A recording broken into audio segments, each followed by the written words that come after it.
कहानी मेघ एक श्राप एपिसोड 14। सुबह हो गई थी। सभी लोग उठ गए थे। रुद्र उठकर हाथ मुंह धोकर अपनी माँ के कमरे में जाता है और देखता है कि उसकी माँ को होश आ गया था। माँ, आपको होश आ गया? रुद्र ने कहा। हाँ बेटा, आ गया। रुद्र अपनी माँ के पास जाता है और उनके सर पर प्यार से हाथ फेरता है। आपको नहीं पता माँ, हमारी तो जान ही निकल गई थी। आप क्यों लेती इतना टेंशन? बेटा, टेंशन लेने वाली बात तो है ही ना। ऐसे बीच मंडप से दुल्हन गायब हो जाए तो मुझसे नाराज तो नहीं है ना? माँ, मैं नाराज क्यों हूँगा? क्योंकि तेरे लिए दुल्हन मैंने ही ढूंढी ना। हाँ, पर इसमें आपका तो दोष नहीं है ना। यदि वो गायब हो गई या कहीं चली गई तो तू फिक्र मत कर, देखना उससे भी अच्छी लड़की लाऊंगी तेरे लिए मैं। रुद्र की माँ ने जैसे ही ये बात कही तभी तन्वी वहाँ पर चाय की ट्रे लेकर आ जाती है और वो दरवाजे पर खड़ी होकर कहती हैं, क्या मैं अंदर आ सकती हूँ? अरे तन्वी बेटा, तुम आओ ना, बाहर क्यों खड़ी हो? मैं आपके लिए चाय लेकर आई थी, तन्वी ने चाय देते हुए कहा। रुद्र की माँ और रुद्र चाय की ट्रे में से चाय के कप उठाने लगते हैं। ट्रे में एक छोटा कप और एक बड़ा कप था। अरे ये क्या, तुम रुद्र के लिए बड़े कप में चाय लेकर आई हो? तुम्हें कैसे पता कि रुद्र छोटे कप में चाय नहीं पीता है? रुद्र की माँ ने छोटा वाला चाय का कप उठाते हुए कहा। वो चाय बनाई मैंने, पर छानी चाची ने, उन्होंने ही बोला कि रुद्र बड़े कप में चाय पीता है, तन्वी ने अकलाते हुए कहा। अच्छा, रुद्र की माँ ने चाय की घूंट भरते हुए कहा। रुद्र की माँ ने जैसे ही चाय पी तो उन्होंने कहा, अरे इस चाय का तो स्वाद ठीक वैसा ही है जैसा रुद्र चाय बनाता है तब आता है। तन्वी जब यह बात सुनती है तो वो घबरा जाती है और वो कहती है कि चाची ने मुझे नीचे बुलाया था। और तन्वी वहाँ से जाने लगती है और रुद्र चाय पीने लगता है। रुद्र जैसे ही चाय का पहला घूंट भरता है तो उसे याद आता है कि भोपाल के रूम नंबर 205, जहाँ पर वो, अर्जुन, समीर, पीयूष चारों एक साथ रहा करते थे किराए के रूम पर। उसको याद आता है जब तन्वी उसके रूम पर पढ़ाई करने आया करती थी। तन्वी और रुद्र जमीन पर चटाई बिछाकर पढ़ाई कर रहे थे। रुद्र बोर्ड पर ड्राफ्ट सेट कर रहा था। रुद्र, ये पॉइंट कैसा होता है? तन्वी ने कहा। जैसे ये तुम्हारे माथे की बिंदी है वैसे ही ठीक ये पॉइंट होता है। मतलब कि वो ज़रूरी नहीं है, पर जहाँ कहीं लग जाए तो उसका महत्व बढ़ा देता है। जैसे कि बिंदी तुम्हारे चेहरे की शोभा बढ़ा देती है। अच्छा, रुद्र तन्वी को समझाया जा रहा था, पर तन्वी रोलर हाथ में लिए बार बार घुमा रही थी और रुद्र की तरफ देखे जा रही थी। रुद्र को समझ आ गया था कि तन्वी का पढ़ने में बिल्कुल भी मन नहीं लग रहा है और वो उससे पूछता है, क्या हुआ तन्वी, समझ में नहीं आ रहा क्या? नहीं रुद्र, समझ में तो आ रहा है, पर तन्वी बोलते बोलते रुक जाती है।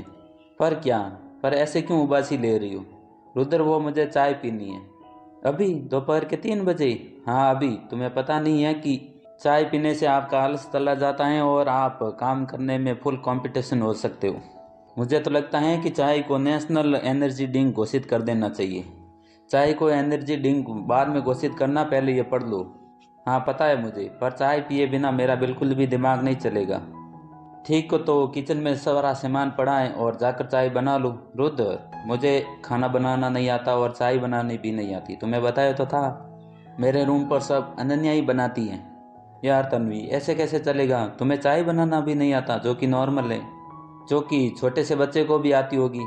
रुद्र, तुम ही बना दो ना प्लीज, और इसी बहाने मैं भी सीख भी जाऊंगी, तन्वी ने प्यार से बोला। ठीक है, पर पहली और आखिरी बार अच्छे से देख भी लेना और सीख भी लेना कि चाय बनाते कैसे हैं, ठीक है? रुद्र तन्वी को किचन में ले जाता है और कहता है, देखो अब मैं तुम्हें 2 लोगों के हिसाब से चाय बनाना सिखाता हूँ। सबसे पहले 2 कप दूध नाप कर चाय के भगोले में डाल दो। बस थोड़ा सा पानी डाल दो जिससे चाय पके तो पानी की भाप बने, दूध की नहीं। उसके बाद 4 चम्मच नाप कर शक्कर डालना, और देखो चाय पत्ती कभी भी चम्मच से नाप कर नहीं डालना, और उसे अपने हाथों से डालना और उसकी खुशबू को महसूस करना। और जब तुझे लगे कि इतनी मोटी चाय पत्ती काफ़ी है तो तुम्हारे हाथ अपने आप रुक जाएंगे। फिर जब चाय उबाल मारने लगे तो अदरक कूट कर डाल देना। जब तक चाय उबाल ना आए तो उससे पहले कभी भी अदरक मत डालना, वरना दूध फट सकता है। बस हो गया आधा काम। और अब जब चाय पकने लगे तो उसे चम्मच से हिलाती रहना। जब आपको चाय की खुशबू अच्छे से आने लगे तो समझ लेना कि चाय पक गई हो। यदि आपकी नाक बंद हो तो समझ लेना। तब तन्वी ने रुद्र के साथ शरारत करते हुए कहा, तब चाय का रंग देखकर समझ जाना। क्या कहा? चाय का रूप देखकर? वो कैसे? देखो, दूध का रंग एक सफ़ेद होता है, ठीक कुंवारी लड़की की तरह। जब हम दूध में चाय पत्ती डालते हैं तो उसका रंग बदलने लगता है। ठीक उसी तरह हम जब लड़की की मांग में सिंदूर डालते हैं तो सिंदूर का रंग कत्थई होता है। ठीक उसी प्रकार एक अच्छी चाय का रंग भी कत्थई होता है। जब तुम्हें कत्थई रंग दिखे तो समझ जाना चाय तैयार हो गई है। ठीक है मेरे चाय वाले बाबू, तनवीर ने हंसते हुए कहा। तभी रुद्र का मोबाइल बजने लगता है और वो दूसरे कमरे में चले जाता है। जब वो वापस आता है तो देखता है कि तन्वी चाय छान रही थी। तन्वी को वो हाथ से रोकते हुए कहता है, रुको तन्वी, क्या हुआ? वो मैं छोटे कप में चाय नहीं पीता। क्यों? बस आदत है बचपन से, और आदत कभी भी बदलती नहीं। तुम भी ना रुद्र, पर आदत बदलना सीख लो। शादी के बाद बहुत कुछ बदलने वाला है, तन्वी ने हंसते हुए कहा। अरे रुद्र बेटा, कहाँ खो गए? रुद्र की माँ ने रुद्र को हिलाते हुए कहा। कहीं तो नहीं माँ, बस ऐसे ही। रुद्र और रुद्र की माँ चाय पी रहे थे, तभी वहाँ पर राम काका आ जाते हैं और कहते हैं, बड़ी मालकिन, वो इंस्पेक्टर साहब आए हैं। वो नीचे आपका इंतज़ार कर रहे हैं। उनको कहो कि थोड़ा इंतज़ार करें, हम अभी आते हैं नीचे। अजय और माखनलाल नीचे हॉल में सभी लोगों के साथ रुद्र और रुद्र की माँ का इंतज़ार कर रहे थे। तभी सीढ़ियों से रुद्र और रुद्र की माँ नीचे आते हैं। जैसे ही रुद्र की माँ नीचे आती है, अजय उनके पास जाता है और उनके पैर पड़ता है। कैसी है आंटी जी आप? ठीक हूँ बेटा, तुम कैसे हो? मैं भी ठीक हूँ, पर मैं माफ़ी चाहूँगा, आपकी तबीयत खराब है और मैं आपकी इस हालत में भी आपसे सवाल जवाब करने चला आया। अरे बेटा, इसमें माफ़ी मांगने की क्या बात है? आखिर तुम अपना फर्ज ही तो निभा रहे हो। पूछो, क्या जानना चाहते हो तुम? मैं जानना चाहता हूँ कि आपको गौरी कैसे मिली और कैसे आपने उससे रुद्र की शादी तय कर ली। हर एक छोटी से छोटी बात जो उसके बारे में आपको याद हो। आज से 1 महीना पहले की बात है, जब आयशा और संतोष अपने मायके चले गए थे और रुद्र बेंगलोर में अपनी जॉब पर था। मैं राम काका के साथ मेघनाथ मंदिर गई थी और जब वापस आ रही थी तो जंगल में हमारी कार अचानक पंचर हो गई थी। राम काका वैज्ञानिक को लेने चले गए और मैं उनका इंतज़ार करने लगी। इंतज़ार करते करते काफ़ी टाइम हो गया था, पर राम काका बहुत देर से नहीं आए थे। गर्मी बहुत थी तो इस वजह से मुझे प्यास लगने लगी। मैं कार से बाहर निकली और मैं पानी ढूंढने लगी।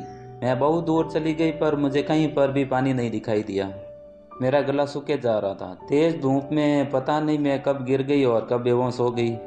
जब मेरी आंखें खुली तो मैंने देखा कि मैं एक छोटी सी झोंपड़ी में एक खटिया पर सो रही थी। मैंने आवाज़ दी, कोई है? और मैं कहाँ पर हूँ? तभी एक लड़की आई और बोली, अरे माँ जी, आप उठ गई? उस लड़की की कोयल की तरह मीठी आवाज़ थी। अरे माँ जी, आप उठ गई? हाँ बेटी, पर मैं कहाँ पर हूँ? ये पहाड़ी वाली झोंपड़ी है, पर मैं गोंदिया से वापस आ रही थी तो आते वक्त आपको रास्ते में बेहोश देखा और मैं आपको यहाँ पर ले आई। शुक्रिया बेटी, मेरी जान बचाने के लिए, वरना पता नहीं मेरा क्या होता। अरे इसमें शुक्रिया की क्या बात है माँ जी, एक इंसान ही तो दूसरे इंसान के काम आता है। वैसे तुम्हारा नाम क्या है और यहाँ पर तुम अकेली रहती हो क्या? कोई दिख नहीं रहा। मेरा नाम गौरी है और 1 साल हो गया मेरे पिता को गुजरे हुए। जब से वो छोड़कर गए हैं तब से मैं यहाँ पर अकेली ही रहती हूँ। अच्छा, पर तुम्हारा गुजारा कैसे होता है? बापू खिलौने बनाया करते थे और उन्होंने मुझे भी सिखाया था, बस वही कर कर गोंदिया शहर में बेच देती हूँ। ये देखिए कैसी दिख रही है, गौरी ने गुड़िया देते हुए कहा। अरे वाह, ये तो बहुत प्यारी लग रही है, बिल्कुल तुम्हारे जैसी सुंदर। अच्छा, अब मैं चलती हूँ, शाम होने वाली है। ठीक है माँ जी, मैं आपको आपकी कार तक छोड़ देती हूँ। ठीक है, ये कुछ पैसे हैं, इसे रख लो, तुम्हारे काम आएंगे। अरे नहीं नहीं माँ जी, मैं ये नहीं ले सकती। पर क्यों? बस नहीं ले सकती माँ जी। मैं किसी का एहसान नहीं लेती। गरीब हूँ, मैं खुद कमाती हूँ और खुद खाती हूँ, किसी के सामने हाथ नहीं फैलाती हूँ। अरे पागल, ये कोई भीख में दिए हुए पैसे थोड़ी हैं। एक काम कर, तेरी ये गुड़िया मुझे दे दे और इसके बदले ये पैसे ले ले। अब तो ठीक है ना? रुद्र की माँ ने गुड़िया अपने हाथ में और पैसे गौरी के हाथ में देते हुए कहा। फिर ठीक है माँ जी, गौरी ने हंसते हुए कहा। जब मैं वो गुड़िया अपने घर लेके आई तो पता नहीं क्या जादू था उसमें। ऐसा लगता था कि जैसे वो गुड़िया मुझे अपनी तरफ खींच रही हो। पूरी गौरी की तरह दिखती थी मुझे वो, और रह रह कर गौरी की याद दिलाती थी। गौरी की हंसी, उसकी आवाज़ मेरे मन में बस गई थी। और फिर जब मैं एक बार मेघनाथ मंदिर गई तो वो मुझे रास्ते में मिली और इस तरह मैं उससे अच्छे से जानने पहचानने लग गई और मैं उसके घर जाने लगी। और उससे बातें करने लगी। मुझे अच्छा लगता था उसके साथ बैठना और उससे बातें करना, और खाना भी वो बहुत अच्छा बनाती थी। मुझे रुद्र के लिए वैसी ही ठीक लड़की चाहिए थी। जब मैंने उससे पूछा कि क्या तुम मेरे घर की बहू बनना चाहोगी, तो पहले तो उसने मना कर दिया, पर जब मैंने उससे विनती की और बहुत समझाया तो वो मान गई। मैंने कहा, तुम शादी और खर्च की फिक्र मत करना, सब मैं उठा लूँगी, बस तुम मेरे घर की बहू बन जाओ। वो भी बहुत खुश थी, पर पता नहीं, पर वो शादी वाली रात पता नहीं अचानक कैसे गायब हो गई। यह बात मेरे भी समझ नहीं आ रही। अब आगे की कहानी अगले भाग में मिलेगी। यदि आप हमारे चैनल पर नए हैं तो हमारे चैनल को सब्सक्राइब जरूर करें, ताकि ऐसी हॉरर कहानियाँ आपको सबसे पहले सुनने को मिले।